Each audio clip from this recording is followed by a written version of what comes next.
Hi, I'm Natalie Holder, and welcome to Workplace Wisdom. Today we are moving along in the essential components of inclusive leadership. Using the visibility framework for inclusive leadership, today we will address the second I in visibility and talk about insensitive jokes and comments. The visibility framework is based on my book, Exclusion: Strategies for Improving Diversity in Recruitment, Retention, and Promotion. And it has been used as a practical tool to help leaders and teams recognize the subtle, everyday ways that exclusion shows up and try to replace those with behaviors and actions that truly foster inclusion and belonging. As you know, this is a series in where the goal is to make sure that individuals who want to continue this work can continue this work regardless of whether or not they have a budget, a chief diversity officer, or anyone else who's tasked to look at this work.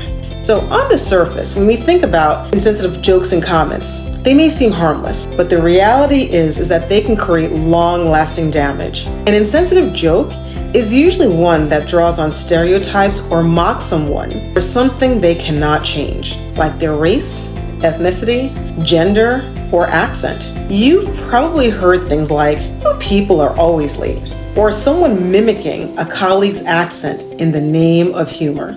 In my book, Exclusion, I share the story of an employee who realized that the same person who was making fun of him and making these jokes about his ethnicity, that was the same person who was denying him promotions and greater job opportunities year over year. Another person regularly was teased because of their accent, which made them self-conscious and less likely to participate in meetings and to speak up. So these jokes weren't funny. Instead, they were reminders of exclusion, and they shaped how these employees saw themselves and their place at work. It's natural for people to want to break the ice or build camaraderie through humor. We all like to crack a joke every now and then. Some might even call it harmless banter that keeps the day and the work interesting. But when a relationship hasn't been built or the joke cuts too deep, the impact is the exact opposite. Instead of creating connection, the joke builds walls. The comments create a chasm. Over time, these repeated jokes chip away at a person's confidence, they cause anxiety, and can even contribute to depression.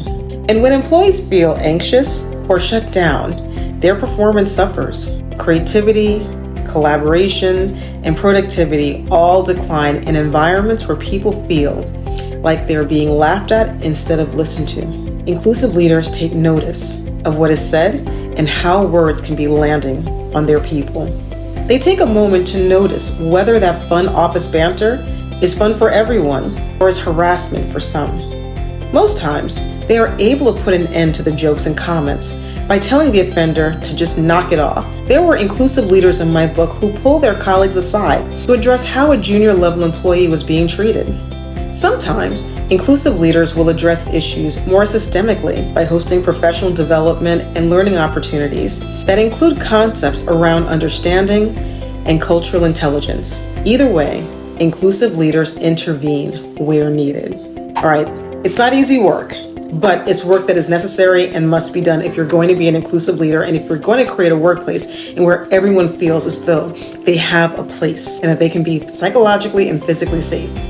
If you have any comments for today's video, please make sure to put them in the comments section. If there is something else within this series that you'd love for me to cover, please put it in the comments as well.